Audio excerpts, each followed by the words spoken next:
Jina langu mimi ninaitwa Biaka. Baba yangu mzazi anaitwa Lucas Ngoto.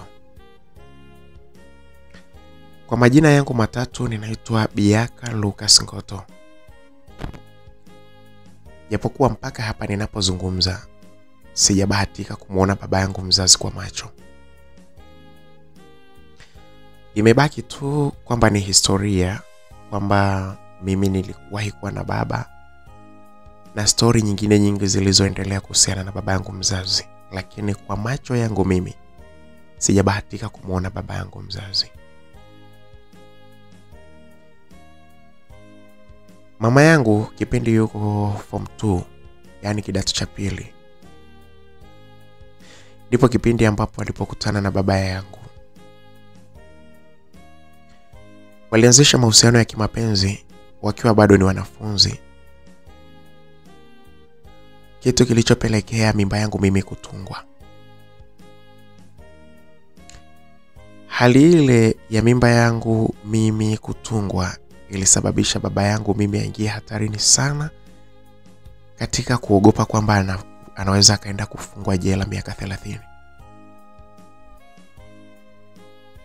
Ni katika mazingira yale ndipo ambapo baba yangu mimi alipoamua kutoroka na hatimaye kutokomea kusikojulikana. Kwa upande wa baba yangu ninaweza nikasema kwamba alikosea, kwa sababu ninavyofahamu kwa kawaida watu huwa hutoroka, ni kweli, wanapowapa watoto watu ujauzito, lakini huwa kunakuwa na kumbukumbu nyumbani kwamba wazazi wake wanakuwa wanajua mahali alipoenda. Sasa kwa baba yangu mimi ilikuwa ni tofauti kabisa.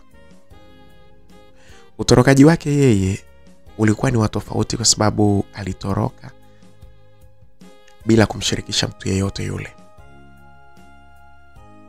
Na hata hivyo katika kutoroka, mimi ninavyofahamu ni kwamba mtu anatoroka anakaa miaka kadhaa, 2 au 3, na hatimaye anarudi pale pale nyumbani.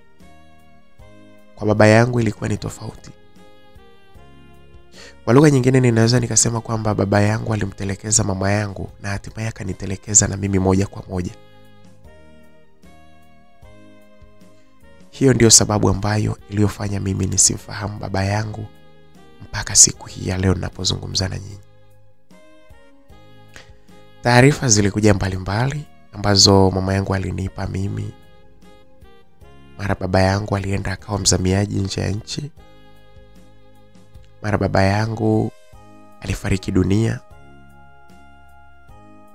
Na mambo mengine mengi tu niliyasikia kutoka kwa watu mbalimbali. Lakini japokuwa mama yangu kuna kipindi na yeye alisema kwamba baba yangu alizamia, lakini siku zilivyoenda mama yangu alisimamia msimamo kwamba baba yangu mzazi alifariki dunia.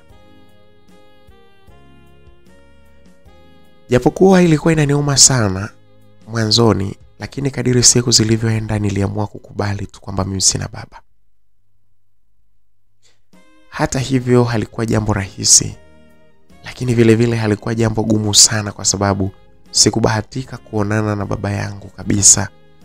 Kwa sababu kama ningekuwa labda nimeishi naye baba yangu kwa kipindi fulani alafu akanitoroka, ningeona kama nimefiwa na ingechukua muda mrefu sana kuzoea kwamba mimi naishi bila baba. So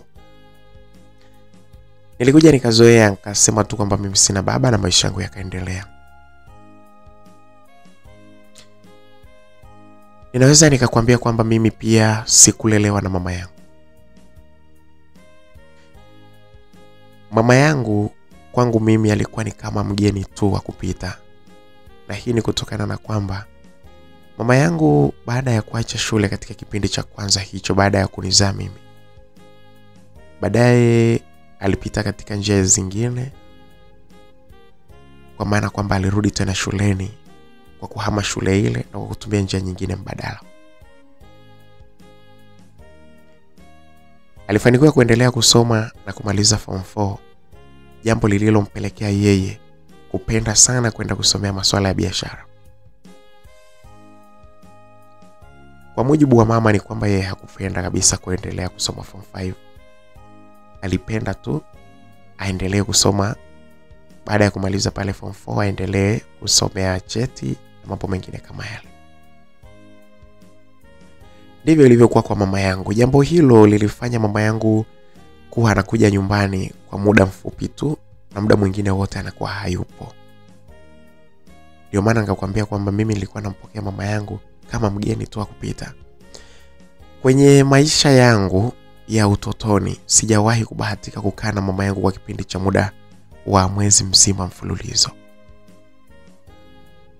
Mimi nililelewa na bibi yangu mzaa mama aliyefahamika kama Isadora, pamoja na babu yangu mzaa mama ambaye anafahamika kama Antonio. Kwa upande wa mimi ninawachukulia kama bibi yangu Isadora pamoja na babu yangu Antonio ndio wazazi wangu.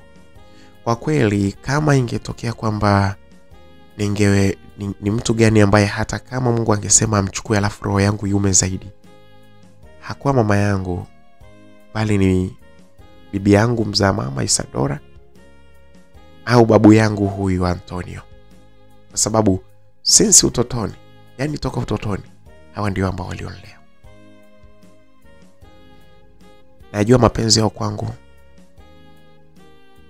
wanajua mapenzi yangu kwao.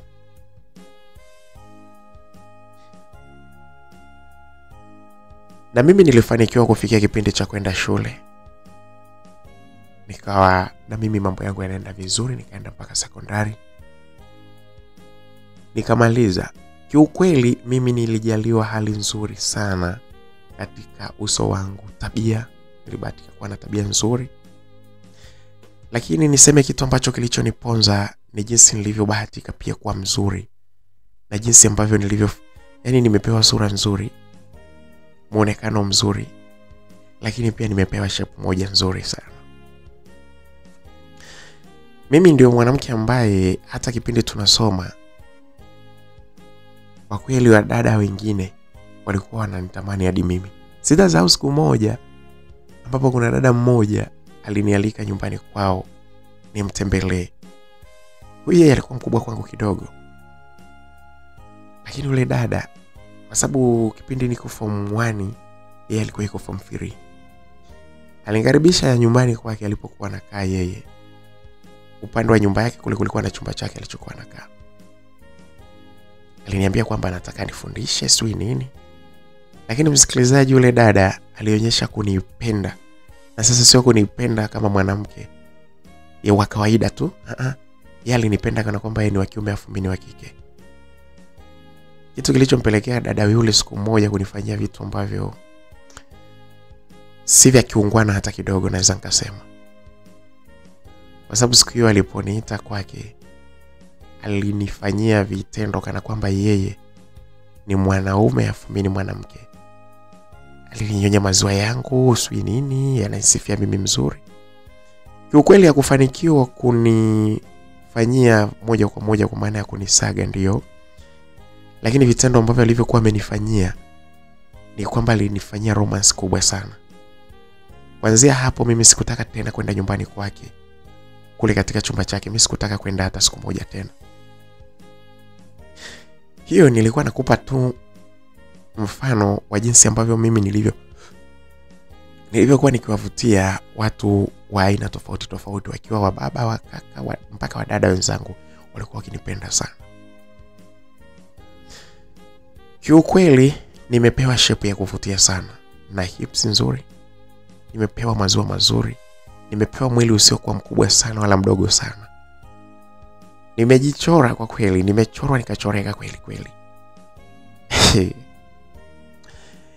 Yaani pamoja na kwamba sasa hivi kidogo umri umesogea, lakini bado najikubali.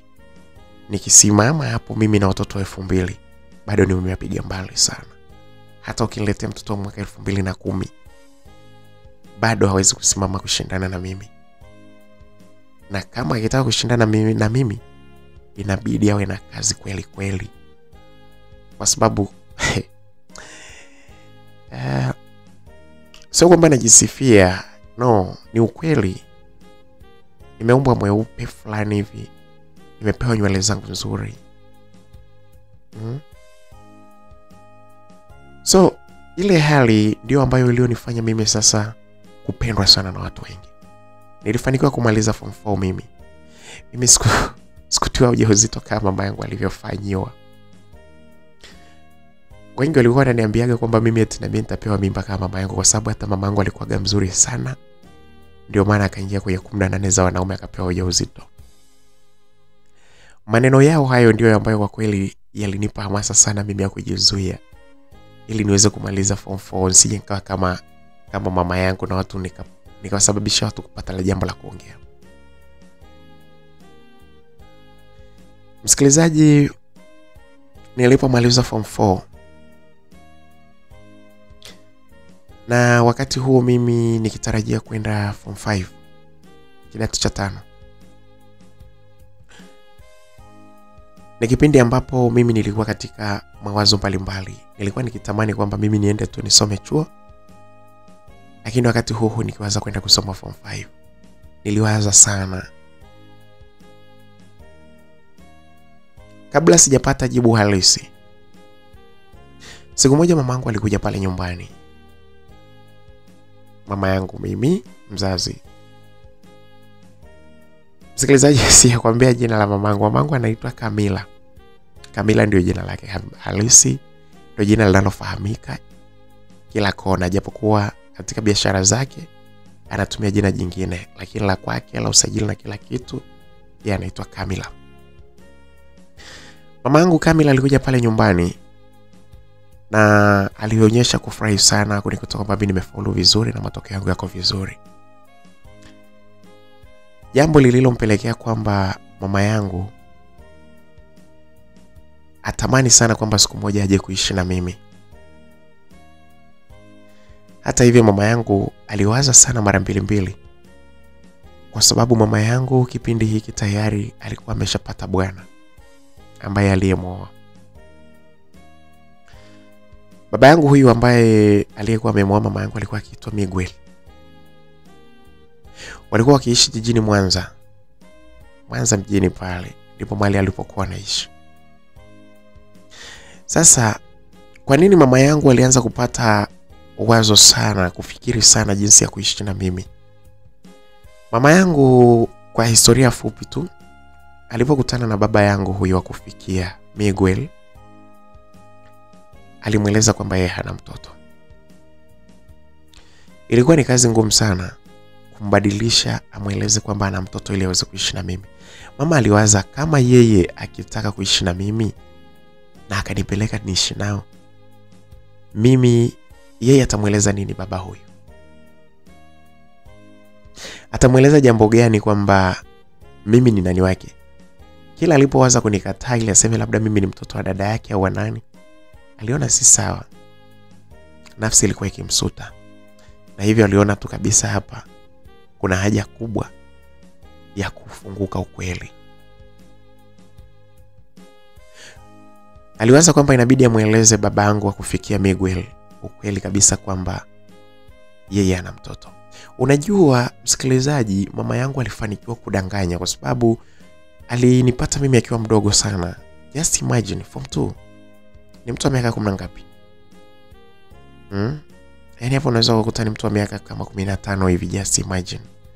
So kama alinipata akiwa mdogo kiasi kile, alifanikiwa kuendelea kujilinda, na ukizingatia hakuninyonyesha sana. Kwa hiyo kama ni kifuani kwake kulikuwa bado pazuri na kila kitu kilikuwa bomba. Kwa hiyo hata alipomwambia baba yangu yule wa kufikia Miguel kwamba hana mtoto, ilikuwa ni rahisi kuaminika. Mama yangu baada ya tamaa zake zile za kuhitaji kuishi na mimi, lakini ikashindikana katika hatua za mwanzo kutokana na kwamba alidanganya kama nilivyokuambia kwamba yeye hana mtoto. Kwa hivyo akawaza sana kwamba atasema nini. Tuliongea na mama pale nyumbani kwanza, na hivyo kwa kushauriana na mama yangu tulikubaliana kwamba mimi niweze kwenda chuo na mimi nikasomee masuala ya biashara na wala nisiendelee form 5. Kipindi hiki mama yangu mambo yake yalikuwa mazuri kwa sababu baba ambaye aliyekuwa amemuoa naye mambo yake yalikuwa ni mazuri. Alikuwa sio lofa. Lakini na mama yangu alikuwa anafanya kazi zinazohusiana na usimamizi wa masuala ya biashara katika kampuni moja ambayo ilikuwa inafanya biashara zake kutokea jijini Mwanza. Na zaidi ya hapo, mama yangu pia alikuwa ameanzisha naye biashara zake ndogo ndogo alizokuwa anasimamia vile vile. So kwa kifupi ni kwamba mama yangu alikuwa na maisha yake mazuri tu.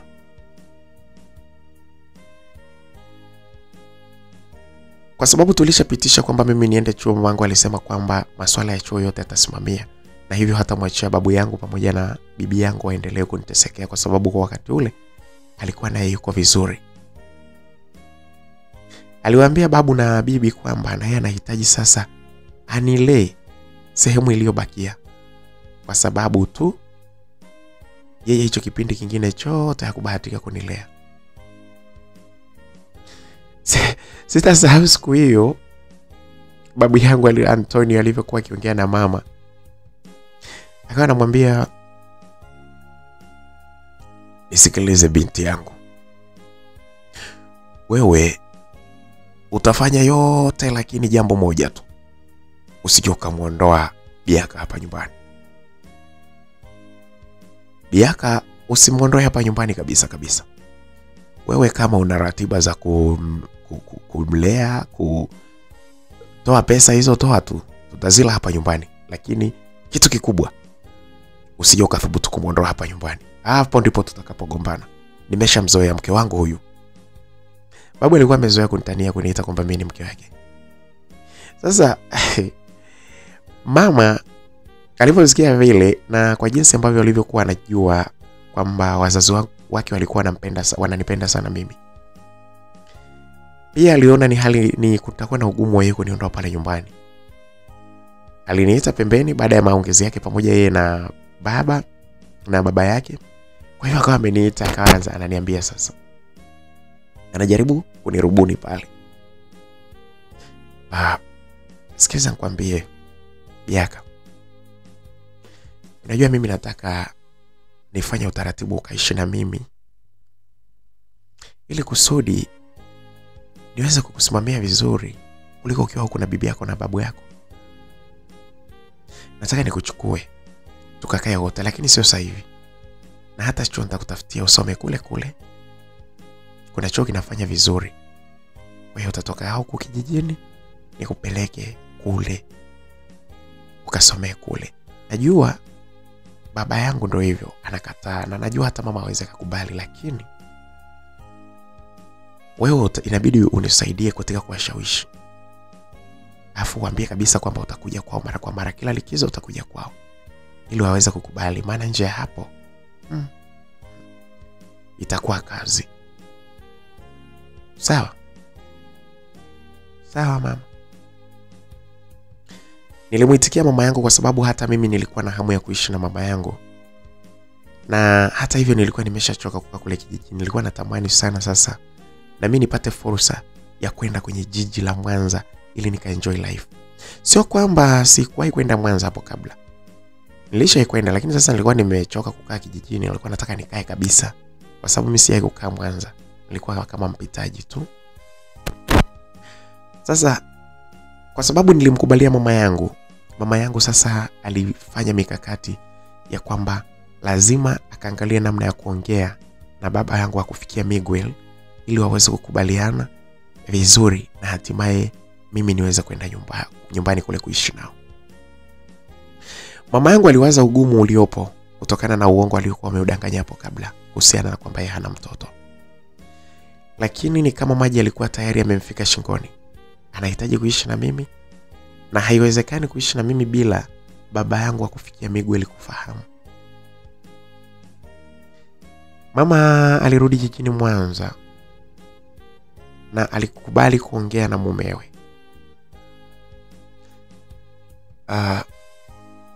Ilikuwa ni siku moja ambapo ilikuwa ni mida ya jioni, wakiwa nyumbani wamepumzika baada ya kutoka katika mishimishi zao. Mama yangu alikuwa amekaa katika kiti huku akiwa amemnyoshea baba yangu miguu na kuiweka katika mapaja ya baba yangu, huku baba yangu akiwa ameipakata ile miguu ya mama yangu huku akiwa anaipangusa na kuichezea. Alikuwa akimvuta vidole vya miguuni mama yangu. Na ni kama mama yangu sasa muda ule alikuwa amejaribu kumliwaza baba yangu vizuri kwa kumpa miguu aishike huku akiwa anaichezea mpaka kupandisha mikono yake mpaka mapajani.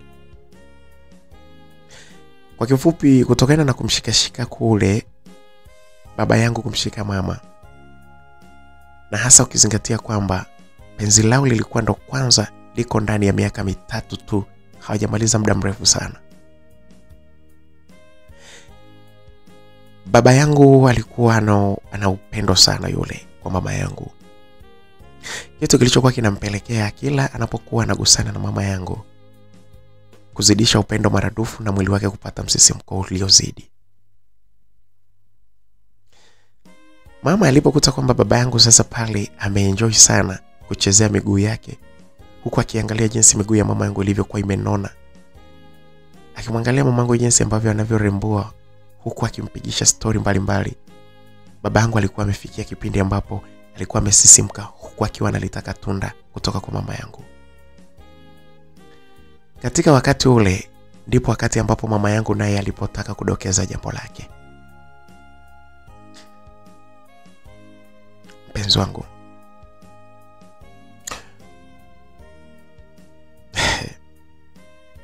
najua napenda sana kukuita mpenzi wangu, japokuwa tayari umeshanioa, sio swala la mpenzi tu sasa hivi.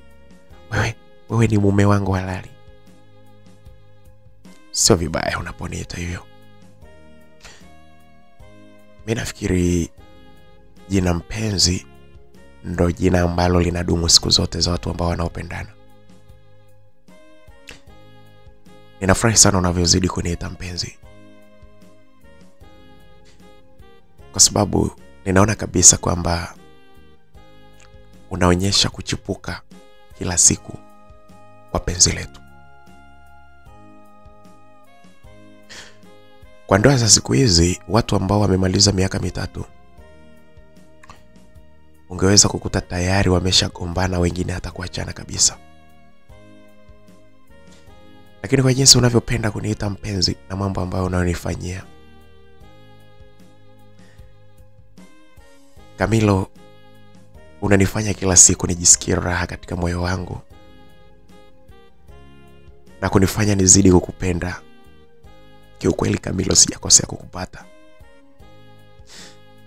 Asante sana. Na hata mimi naamini kabisa kwamba Miguel, sikukosea kukupata wewe. Na nafikiri ndio maana hata Mwenyezi Mungu anazidi kutubariki katika njia zetu, kwa sababu tunapendana. Najua Mwenyezi Mungu hata anapenda sana watu wanaopendana, watu wanaonia mamoja, wanaowaza mamoja, wanaotenda kwa pamoja. Kama hivyo Mungu anapenda. Nafikiri ndio maana sasa hata Mwenyezi Mungu anaamua kutubariki mimi na wewe. Hata mimi naamini hivyo, Camilo.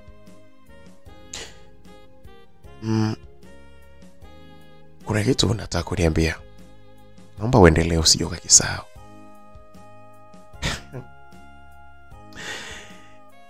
Siwezi nikakisahau kutokana na umuhimu wake.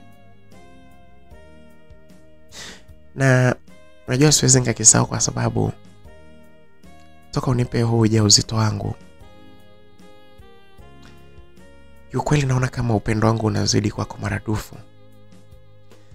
Na hata kumbukumbu zangu katika akili yangu naona kama zinazidi kuongezeka. Hii mimba sijui tunaenda kuzaa genius au ndo nini, mume wangu? Msikilizaji, sasa pale walicheka mama pamoja na baba, huku wakiwa wanagongeana mikono yao taratibu pale, na huku mama yangu akisogeza mikono yake mpaka katika kidevu cha baba yangu na kuanza kukishika.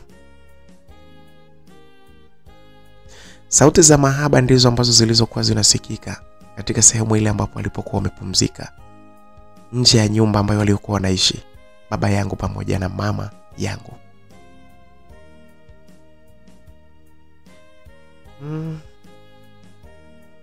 Miguel, labda nikuulize, ni kitu gani ambacho nikikifanya wewe utaamua kuniacha? Kwa nini umeniuliza hivyo? Nimejaribu kukuuliza tu kwa sababu natamani sana nijue, ili labda nijiepusha na hicho kitu kukifanya.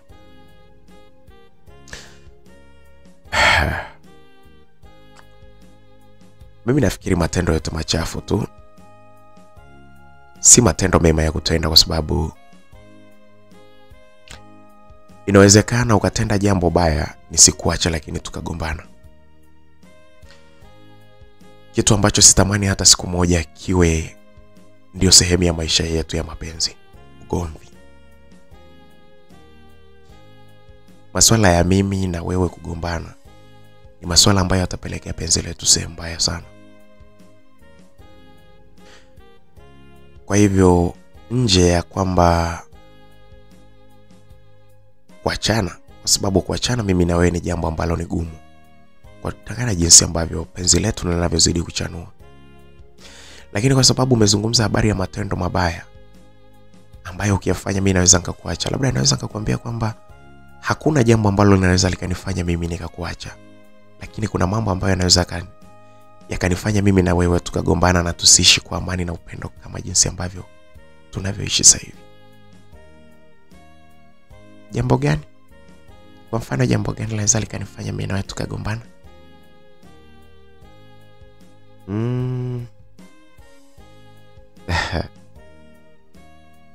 Camilo, siwezi kusema jambo gani, lakini mambo tu mabaya si vizuri ukafanya.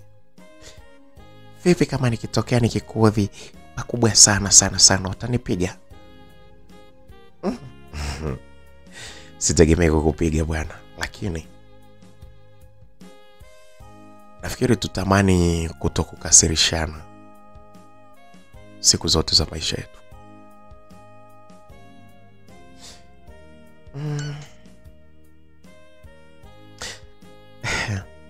Miguel, nakuelewa unachokiongea, lakini naomba nikuulize kitu. Samahani sana lakini.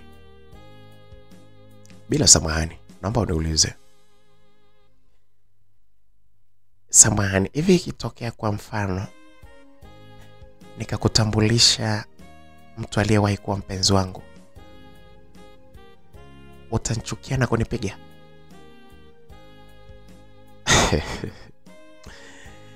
Au utaniacha kabisa?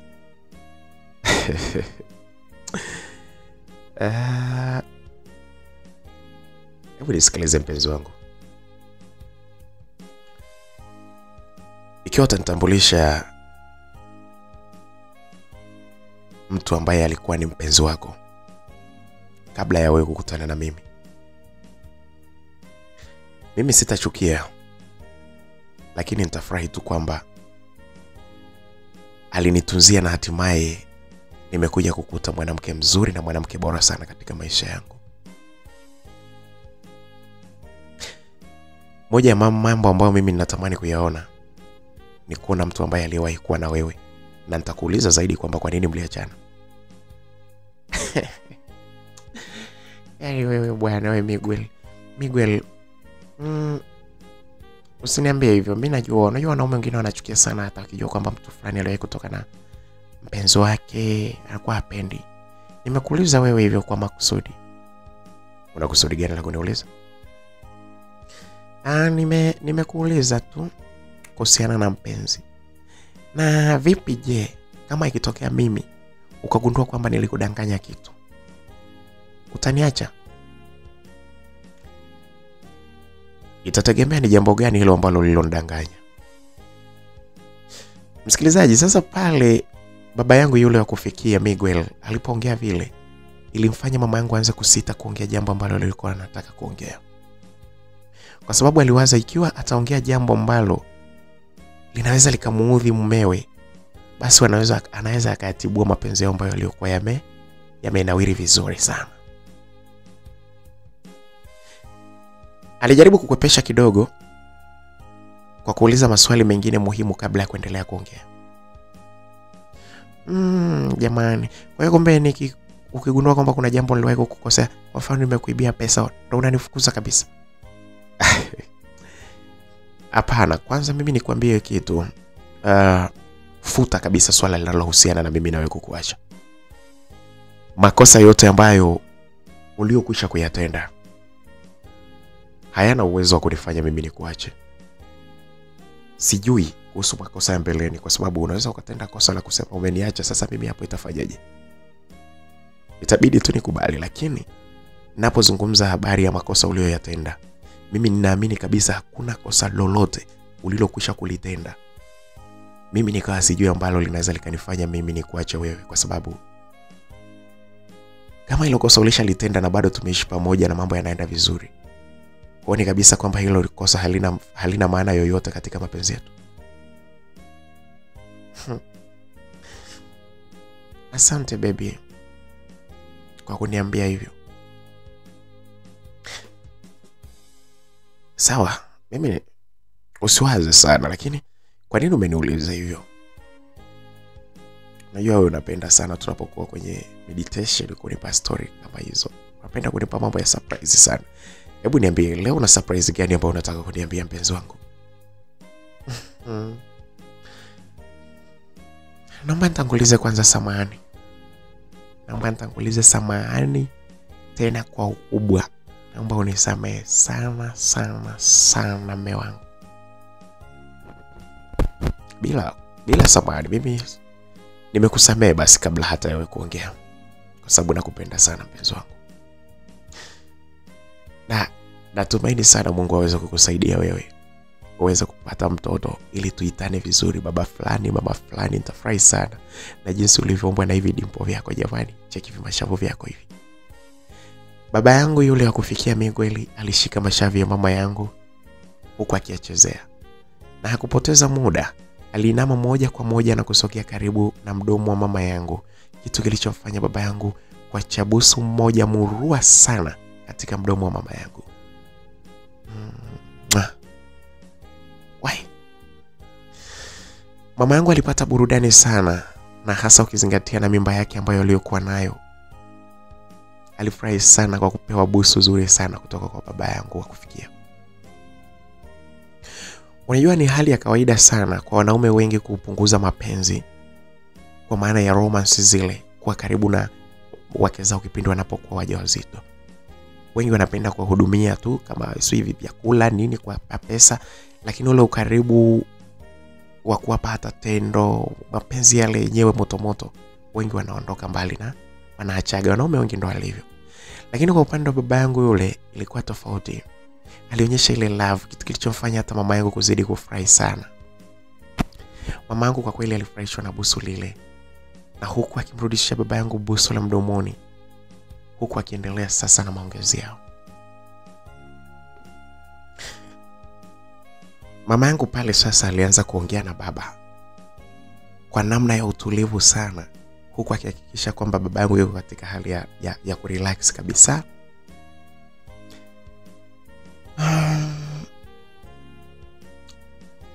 Mume wangu, Miguel kipenzi changu, naomba kwanza unisamehe nikwambie kitu. Mimi na wewe tulipokutana mara ya kwanza nilikwambia kwamba mimi sina mtoto, na tumeishi siku zote hizo ukifahamu kwamba mimi sina mtoto, lakini nilikudanganya.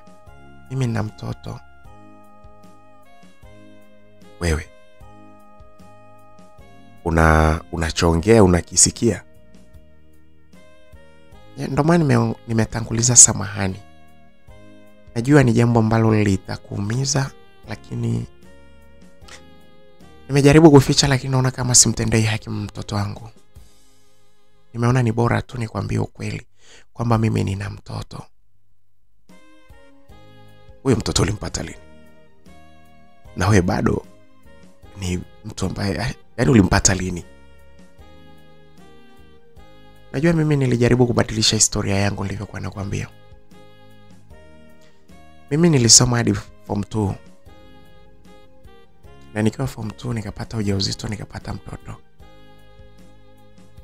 Na baada ya hapo ndipo ambapo mimi sasa nilipo acha shule kwanza mpaka nikajifungua na nini. Baadaye nilirudi tena kuanza tena kidato cha pili.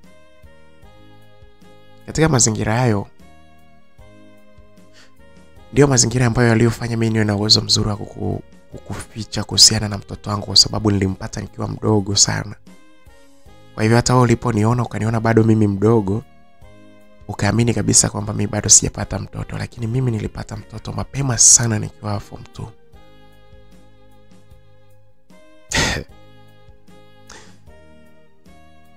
Unachoongea ni cha kweli au umeamua kunidanganya? Serious? Wewe mtoto wako yuko wapi? Yuko kijijini kwa baba na mama. Ana umri gani sasa hivi?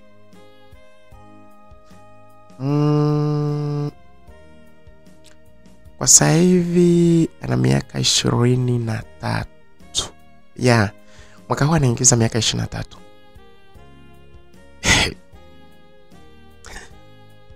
Kwa hiyo unataka kusema kwamba wewe kumbe ulishapata mtoto hivi? Hebu kwanza sikiliza kwanza, afu ngoja nikwambie kitu. Hebu Kamila, hebu kwanza usinidanganye. Sawa Kamila? Usinidanganye. Usinidanganye. Wewe historia yako yote ulishanieleza. Kwa hiyo sasa hivi umeamua kunidanganya tena. Kwa hiyo niamini ya zamani au sasa hivi? Amini ya sasa hivi mpenzi wangu.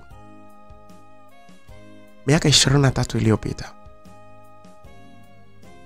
Na ndio maana uliponiambia kwamba tutumie dawa za kupata ujauzito, nilikwambia kwamba hapana, ujauzito utakuja tu muda nikitaka. Kwa sababu niliamini kabisa kwamba sina tatizo la ujauzito, la upande wa kupata ujauzito, kwa sababu tayari mimi nilikuwa na mtoto.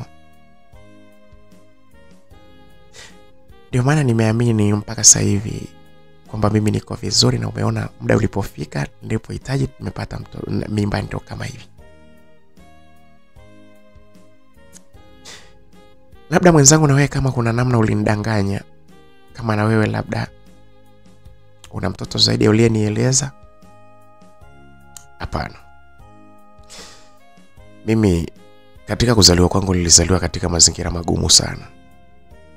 Kiasi kwamba nilifight sana kupambana ili niweze kuhakikisha kwamba napata pesa kuliko kupata ndoa.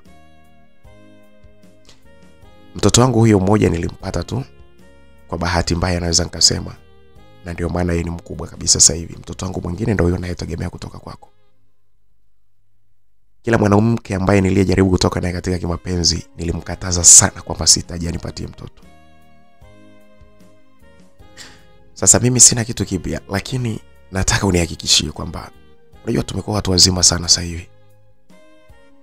Hata kama mahusiano yetu yalianza zamani, yalianza kitambo kidogo, lakini kuoana tumeoana kwenye mwaka wa 3, okay? Lakini umri wetu sisi ni mkubwa sana. Kama tungewahi tungepaswa tuwe sasa hivi tuna wajukuu, au tunaelekea kupata wajukuu. Miaka 40 na sio michache hata kidogo. Sasa unaponiambia kwamba miaka 23 iliyopita ulipata mtoto, hebu naomba kwanza unipe huo uhakika wa hilo jambo.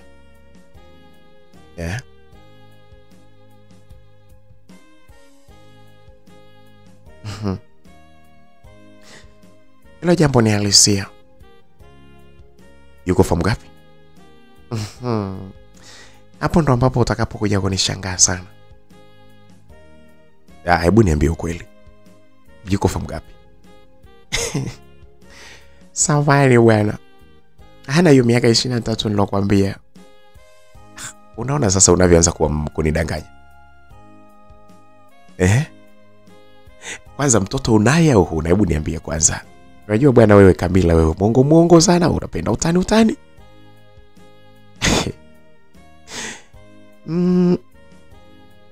Wajua nilikuwa nataka nikwambie ukweli, lakini nikaona nikuepeshe. Hata ukiangalia hapa nilipo kweli, ningeweza kupata huyo mtoto wa hiyo miaka 23. Sasa miaka 23 si ndo ina maana mimi nilimpata nikiwa la ngapi? Ndio maana mimi nimejaribu kukuuliza, kwa sababu mimi kweli mimi mtu wa miaka 23 nikiwahi ningeweza kumpata. Kwa sababu mimi sasa hivi nina miaka 40 kasoro mmoja sasa hivi. Kwa hiyo kama ningewahi sana ningeweza kumpata. Lakini kuhusu wewe, nimeamua kukusikiliza. Wewe ni mtoto wa kike, wanasema lolote linaweza kutokea. Bana, ukweli kabisa ni kwamba hana hiyo miaka 23 nilokuambia, lakini mtoto yupo.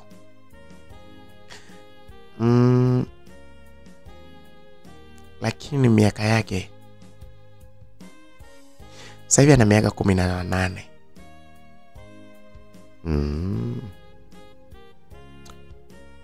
Angalau hapo, hata kama ni uongo umeupanga vizuri. Kwa sababu miaka 18 na ukiwa form 2 ni sawa, angalau hapo kidogo unaweza ukawa umeongea ukweli. Lakini huyo mtoto wako, kwa nini mimi sikumuona siku zote hizo? Mume wangu mimi niliogopa sana Miguel. Kwa sababu tulipokuwa tunaongea na wewe mara kwa mara, kipindi bado sisi tuko marafiki tu, ulikuwa ukiongea sana kwamba huwezi kuwa mwanamke ambaye ana mtoto. Hiyo ndio iliyosababisha mimi nianze kukuficha kuhusiana na mtoto wangu, kwa sababu nilikupenda sana na sikuwa tayari kukupoteza. Lakini kwa sasa hivi imefikia wakati ambapo sipaswi kuendelea kukuficha tena. Lakini ukweli ni kwamba mimi nina mtoto, tena mtoto mkubwa. Na ni mkubwa, miaka 18. Sasa sikiliza ngwambie, mimi najua wewe unapenda utani sana. Siai kukutania tukiwa serious kama hivi.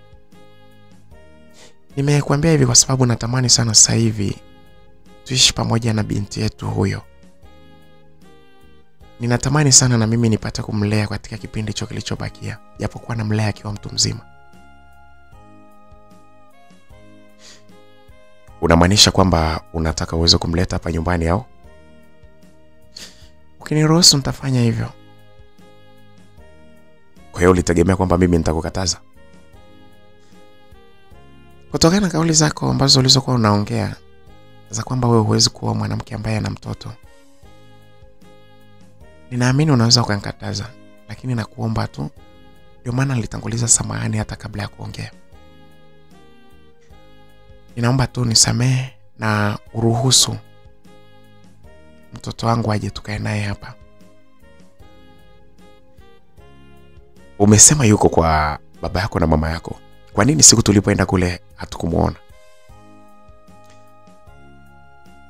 Ni katika process zote hizo za kujitahidi sana ili wewe usije ukajua.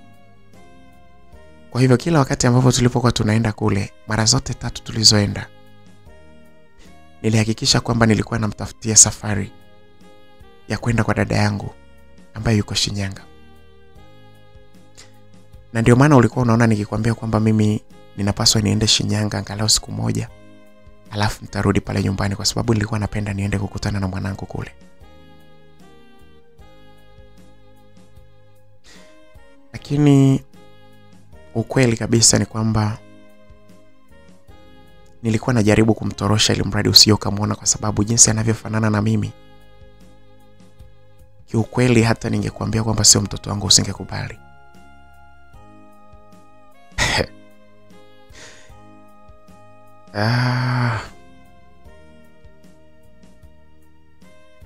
Kwa hivyo wewe ulinidanganya ili ili nisije nikakuacha. Ndio, lakini sasa mbona unaanza kuongea kwa ukali bwana? Nisamee bwana, ya mambo yameshapita, nisamee. Naomba usio kaniacha mpenzi wangu. Unajua usiniache bwana, nisamee. Msikilizaji, mama yangu pale sasa alianza kuongea kwa mahaba ya kubembeleza, kwa sababu aliona kama baba yangu yule wa kufikia Miguel ni kama alikuwa ameanza kuonyesha ukali. Hata hivyo, baba Miguel hakutaka kuendeleza ule ukali kutokana na jinsi alivyokuwa anabembelezwa na mama yangu, huku akiwa anashikwa maeneo mbalimbali ya mwili wake. Jambo lililompelekea yeye kuzidi kusisimka na kuanza kusahau maneno yote ambayo alikuwa amemwambia mama, kuyachukulia katika hali ya hasira. Baba yangu alinyanyua mdomo wake na kuanza kuongea akisema, sasa mimi nakupa mtihani mmoja. Kwa sababu umesema yupo, ninahitaji ufanye utaratibu wa haraka sana. Aje hapa nyumbani ili tu nimuone, nihakikishe kama yupo kweli. Asante sana mume wangu, hilo nitalifanya. Au atakuwa yuko shule? No, nimemaliza form 4 na hiyo ndio sababu ambayo nilikuwa nataka aje akae huko ili aweze kusoma chuo akiwa hapa nyumbani. Atoke hapa nyumbani asome chuo hapo jirani. Kamila, mke wangu, kama unayoyaongea hayo maneno ni ya kweli, kitu pekee ambacho kitakachosababisha mimi nikusamehe ni kusababisha huyo mtoto aweze kuja hapa nyumbani. Ndio nataka ukamlete na yule huyo wa kwako? No, wa kwangu ngoja endelee kusaidia wazazi wangu kazi nyumbani.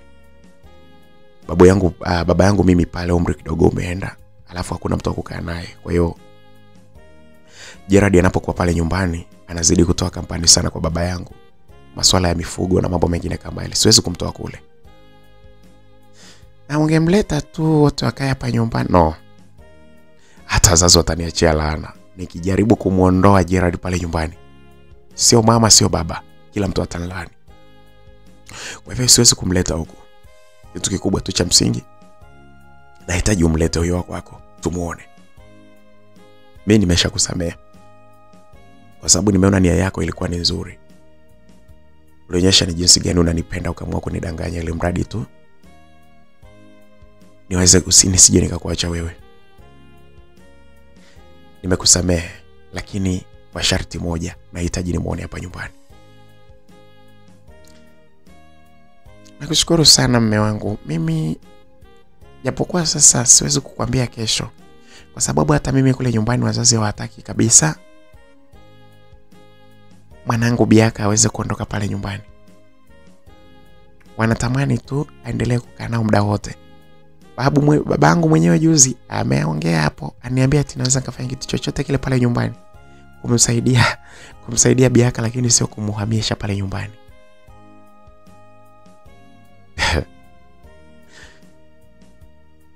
Hivyo ndivyo wazazi walivyo, lakini utafanya namna yoyote ile. Nahitaji kumuona huyo mtu hapa nyumbani.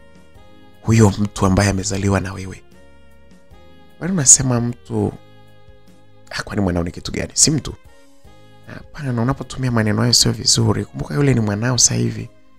Hebu sema huyo mtoto wetu aje hapa nyumbani. Hiyo ndio kauli nzuri ya mtu mzima anayejali. Okay, samahani sana mpenzi wangu. Samahani. Umlete huyo mtoto wetu hapa nyumbani tuweze kumuona. Lakini kuna jambo moja hujaniambia. Jambo gani? Kuhusu baba yake. Bado mnawasiliana? Hapana. Sijai kuwasiliana naye kwa kweli. Na kusema ukweli sijui hata alipo baba yake mpaka sasa hivi. Hizo ndizo kauli ambazo zitakazokuja kunigombanisha na wewe. Kauli za uongo wa aina hiyo. Na kati najua lazima baba yake mtoto mnaendelea kuwasiliana, na ndio sababu nilikuwa sitaki kabisa kuoa mwanamke ambaye ana mtoto, kwa sababu najua lazima ataendelea kuwasiliana pamoja na baba wa mtoto. Na baadaye mnapokuja kukutana lazima mfanye mambo ya ajabu ajabu. Na kunichiti mimi ambaye nimeoa nimeweka ndani kwa sababu tu mna mtoto. Just imagine. Utakuwa umenichiti mara ngapi kwa kipindi chote hicho ambacho umenidanganya? No, mume wangu please. Naomba unisikilize nikwambie. Kama nilivyokuambia kwamba alitoroka kwa sababu mimi nilipata mimba nikiwa bado mdogo, niko shule, akaogopa kufungua akaondoka. Hiyo ndio sababu ambayo inayosababisha nikwambie sijui mahali alipo, kwa sababu ya kubahatika kurudi mpaka leo. Tetesi nyingi tunazisikia kuhusu yeye kwamba mara alizamia, mara alienda hivi, mara ilipanda ikashuka, mara alikufa. Na hata mwanangu huyo Biaka hajui kabisa kama baba yake yuko wapi. Yeye anachojua ni kwamba baba yake pengine amefariki kweli kama nilivyomwaminisha.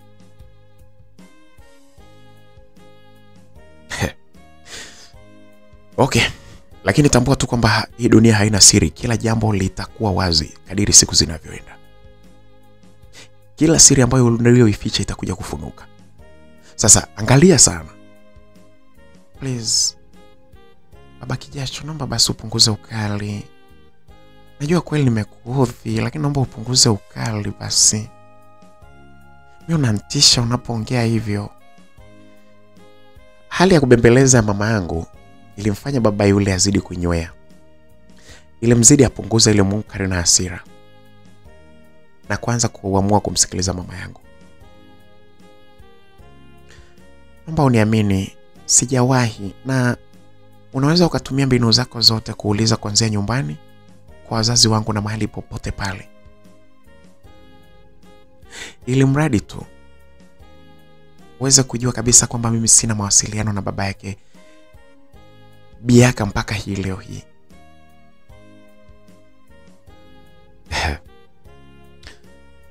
Kamila,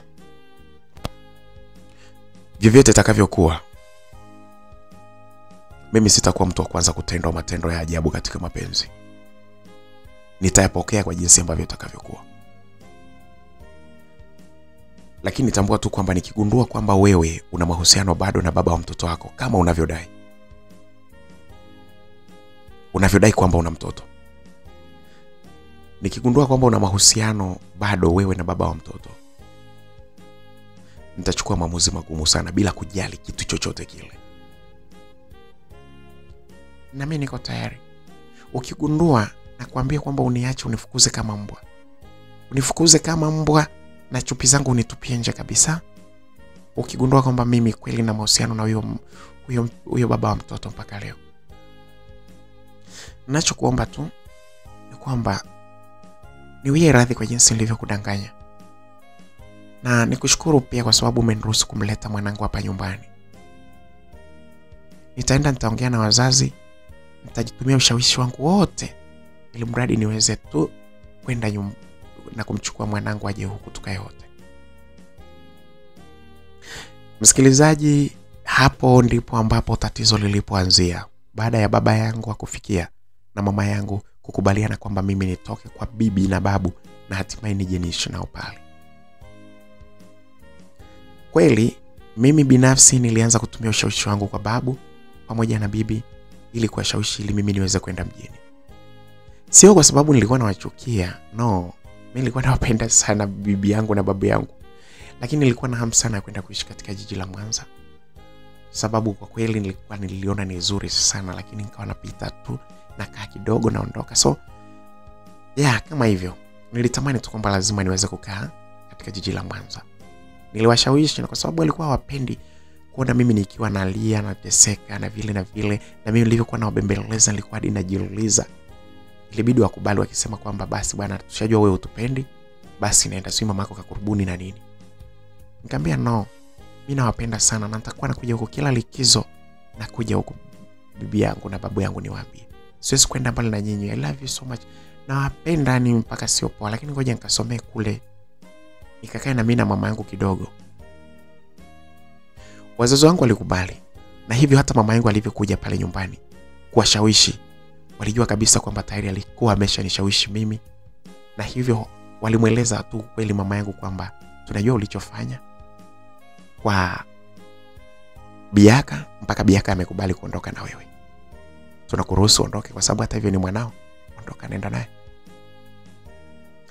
Pale ndipo ambapo mimi moyo wangu ulifurahi, na hata mama yangu alifurahi sana. Mama yangu alinikumbatia na kunibusu. Kipindi hiki ni kipindi ambapo mimi sasa, hiyo miaka yangu 18 naenda miaka 19, hakuna kitu ambacho kwangu kilikuwa hakitamaniki. Nilikuwa ni mzuri ajabu. Ni mzuri wa sura, umbo, shepu, kila kitu. Kweli baada ya mama yangu kukaa pale nyumbani siku 2, na mimi nilikuwa ni siku zangu za maandalizi, nilikuwa nimejiandaa hapo, nimejipodoa. Naenda mjini bwana. Natoka kijijini huku mimi jamani, kweli. Alafu naenda mjini. Nilikuwa nimejipamba kweli.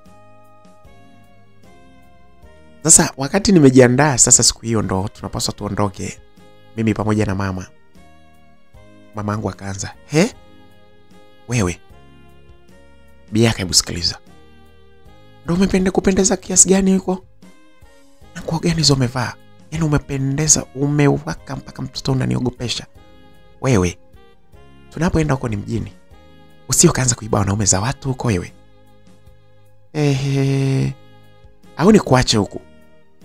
Nikamwambia mama, hapana mimi naenda zangu mjini. Siwezi kukaa huko.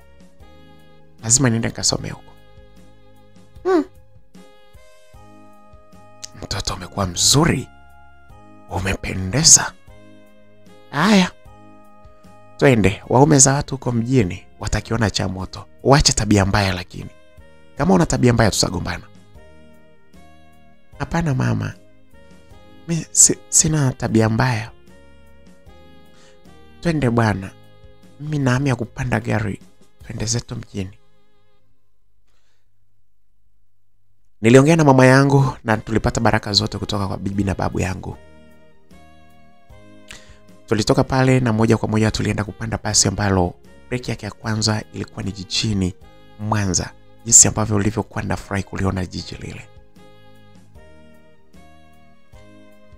Tulishuka na hatimaye tulienda nyumbani. Mida hiyo ilikuwa ni mida ya jioni, ndipo ambapo nilipofika nyumbani pale. Nilipofika tu pale nyumbani, nilikutana na dada wa kazi ambaye alikuwa akikaa na mama yangu. Alikuwa anaitwa Beatrice, lakini walikuwa wamezoea kumuita Bitie. Sasa tulipofika pale nikashangaa ghafla. Biti, haya nimekuletea mwenzako huyo hapa. Pale ndipo nilipojua kwamba yeye anaitwa Biti, kabla ya baadaye kujua kwamba jina lake halisi ni Beatrice, lakini Biti wanalifupisha. Dada yule alionyesha kuwa dada mwenye upendo. Alinipokea vizuri, japokuwa hanifahamu, lakini alianza kunitania. Akanipokea begi langu, akaenda nalo mpaka ndani, akaliweka. Aliniambia bana, hapa ndio chumba ambacho tutakachokuwa tunalala. Nilifurahi kwa kweli kukuta dada ambaye tuliokuwa tuko kama umri sawa hivi. Kama tumepishana kidogo. Nilifurahi kuonana na yeye kwa kweli.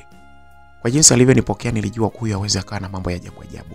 Maana jamani, kwa sehemu unaenda unakutana na watu wana miroho mibaya. Sasa kwa dada BT mambo yalikuwa ni tofauti. Nilifurahi pale, na baada ya kuingia tu pale dada BT aliniambia twende bana nikakuonyeshe bafu lilipo ili uweze kuoga.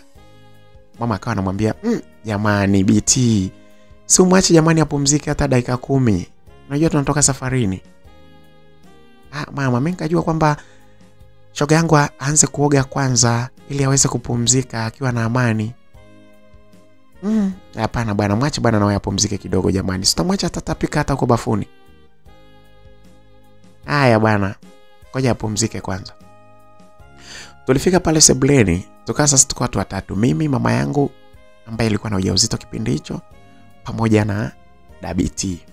Huyo Beatrice, dada wa kazi. Tulikaa pale kama dakika 15 mpaka 20 hivi. Jua likiwa linaelekea sasa kuzama. Ndipo ambapo sasa Beatrice aliponichukua na kuniambia akanionyeshe bafu. Bafu lile lilikuwa sehemu ya nje tu, sehemu ya karibu. Nikaingia pale. Maji yalikuwa yanatoka mle, nikaoga vizuri nikiwa na kanga yangu. Sasa wakati naingia ili niweze kwenda chumbani kule, pale sebuleni nilikuta mtu ambaye amekaa wa kiume. Sasa mimi nilikuwa simfahamu vizuri. Nilichokifanya mimi nilimsalimia tu kwa haraka pale.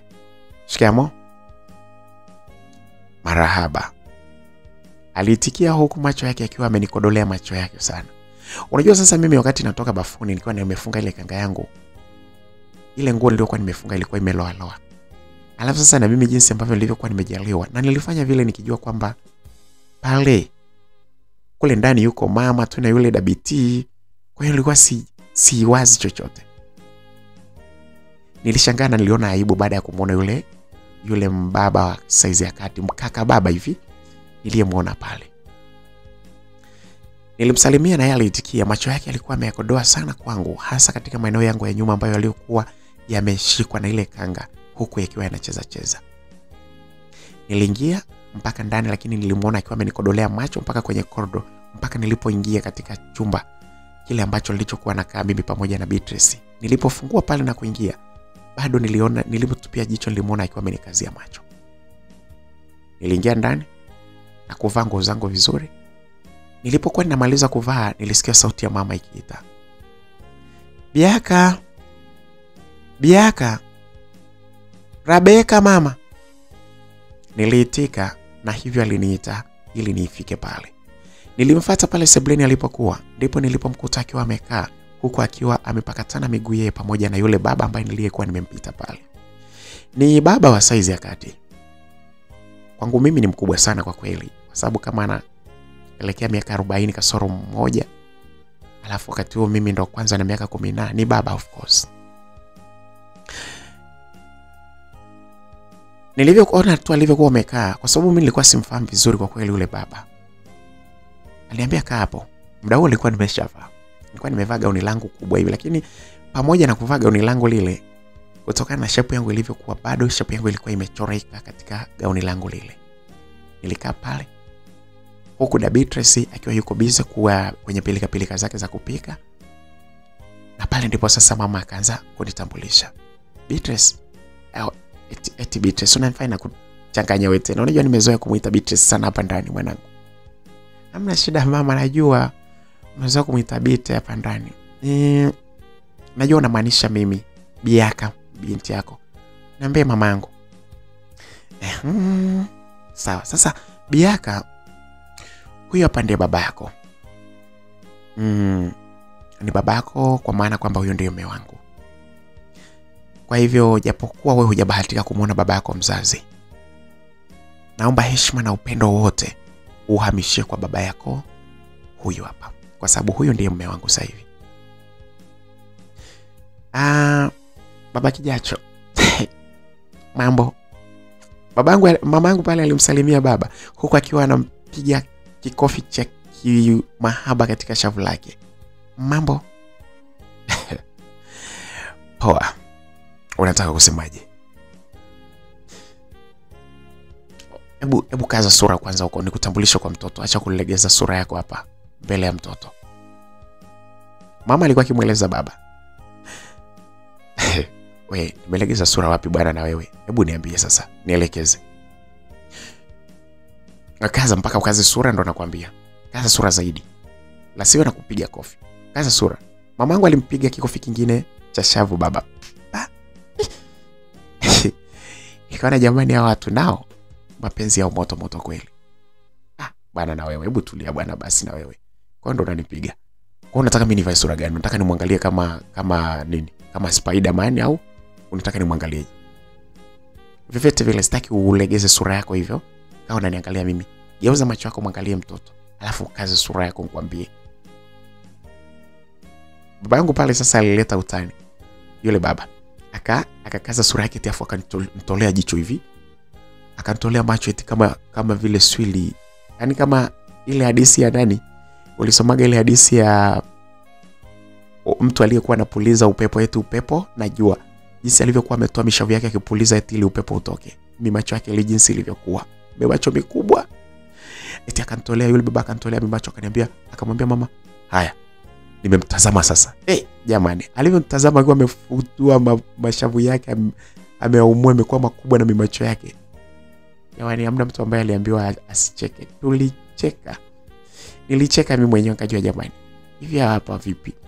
Si wazazi hao mbona wanamutani kama watoto wadogo. Mama sasa alivyoanza kuongea akamwangalia baba, akaona jinsi ambavyo alivyokuwa amekodoa macho eti ndo anaweka sura ya ugumu ili anavyoniangalia. Mama naye ilibidi aache kuongea acheke. Akampiga kikofi pale kwenye shavu tena, kitu kilichosababisha ile hewa aliyokuwa ameijaza kule kwenye mashavu yake itoke pu.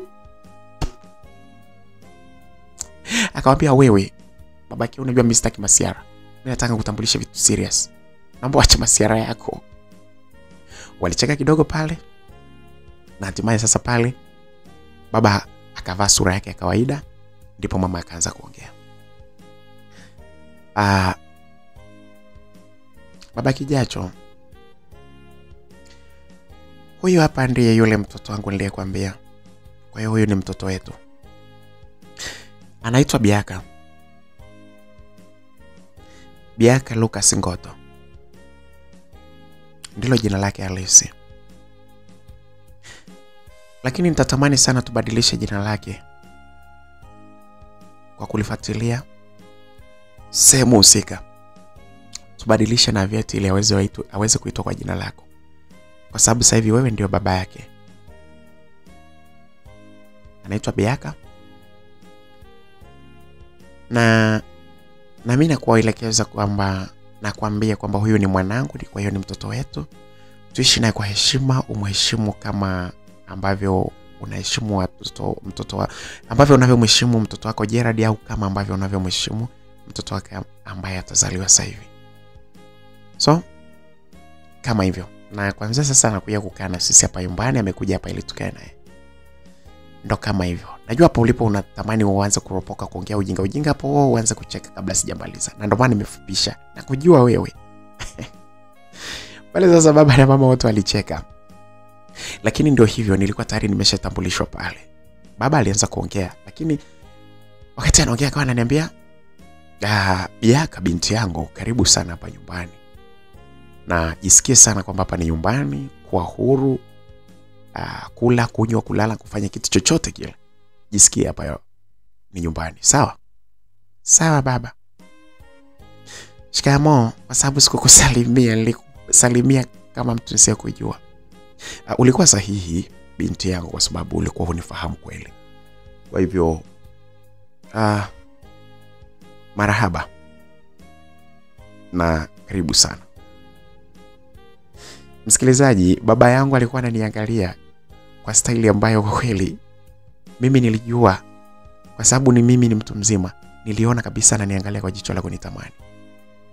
Lakini alikuwa ananiangalia kwa kuibia, wakati ambapo mama alikuwa hatuangalii, ndipo ananiangalia kwa jicho lake fulani hivi, huku akiwa anaonyesha macho ya kuremboa. Niliwaambia basi baba na mama, asanteni, mimi naomba niende nikamalizie kupanga vitu vyangu kule chumbani. Ananiambia sawa, nenda kwa sababu tumeshakutambulisha. Nilinyanyuka pale sasa kuelekea kule chumbani. Kiukweli jicho la baba yangu lilikuwa linanitazama mimi jinsi ambavyo nilivyokuwa naenda, huku nikiwa na shepu yangu nzuri, nikiwa natikisika vizuri katika sehemu zangu za nyuma, japokuwa nilikuwa nimevaa gauni la heshima. Nilienda moja kwa moja mpaka chumbani. Na ni kama mama alikuwa amemuona baba jinsi alivyokuwa amemwangalia kwa kujiba. Mama yangu alionyesha hali ya kukasirika pale sebuleni walipokuwa wamekaa na baba. Lakini mimi sikuwaza, niliingia chumbani kwangu. Na kidogo tu mama yangu sasa alinyanyuka pale na kumwacha baba pale na kunifuata kule chumbani.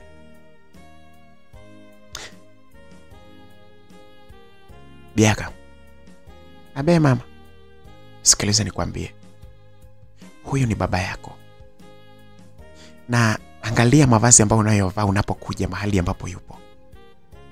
Tusije tukashindwana mapema sana. Huyu ni mume wangu. Na wewe ni mtu mzima. Angalia mavazi ambayo unayovaa. Mama, kwani gauni langu lina shida gani? Lakini mama, naomba unisikilize kwa makini, mimi nakwambia. Huyu ni mume wangu na nampenda sana. Na wewe ushakuwa mkubwa. Na hiyo shepu yako jinsi ulivyoumbwa, kwa makini nguo unazovaa, mimi nimekwambia. Msikilizaji, maongezi ya mama yangu pale alionyesha kabisa ni kwamba mama yangu ameingia katika hali ya wivu. Sikuwaza sana kwa sababu nilikuwa sijaanza mbilinge sana za ukubwani, japokuwa siwezi nikasema kwamba nilikuwa sijaanza. Nikiwa nishajua utamu wa tunda. Utamu wa fimbo nilikuwa nimeshaujua. So nilijua tu kabisa kwamba mama yangu tayari alikuwa na yeye ashaanza kuingiwa na wivu. Moyoni mwangu pale nikasema tu bana, nitajitahidi jinsi ambavyo itakavyokuwa, lakini kwa pale nilimuitikia mama akamwambia sawa mama. Msikilizaji, mama yangu alitoka pale chumbani na akaondoka. Kidogo alivyoondoka mama, nilisikia akiwa anaongea na Dabiti kule jikoni. Pale nilisikia mtu ambaye aliyekuja pale kwenye chumba chetu na kuanza kugonga mlango mahali nilipokuwa. Aligonga, nikajiuliza huyo ni nani? Mama sauti yake naisikia huko au Dabiti. Nikafungua ule mlango kuangalia. Msikilizaji, nilimkuta baba. Yule baba ndo alikuwa yuko pale. Baba yangu hakufikia yule. Mambo vipi? Salama baba. Ulikuwa unasemaje? Unajua bwana. Msikilizaji, babangu alianza kujiumauma. Huko ninapotaka kwenda, naomba nisiende sasa hivi. Nitawaambia bwana katika sehemu ya pili ya simulizi. Naomba ninyamazie hapa kwanza kwa sababu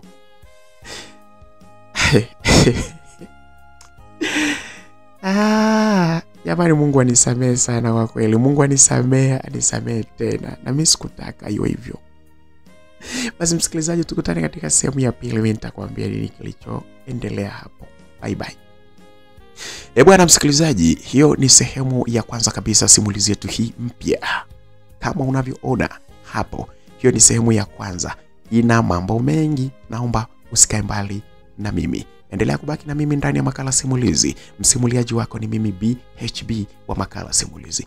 Baki na mimi. Bonyeza neno lililoandikwa subscribe ambalo liko chini ya video hii, mkono wako wa kulia hapo, ili uweze kupata simulizi hii mwanzo hadi mwisho, lakini pia uweze kupata simulizi zingine nyingi sana. Karibu sana na wakubali sana mashabiki zangu. Tukutane wakati mwingine. Bye bye.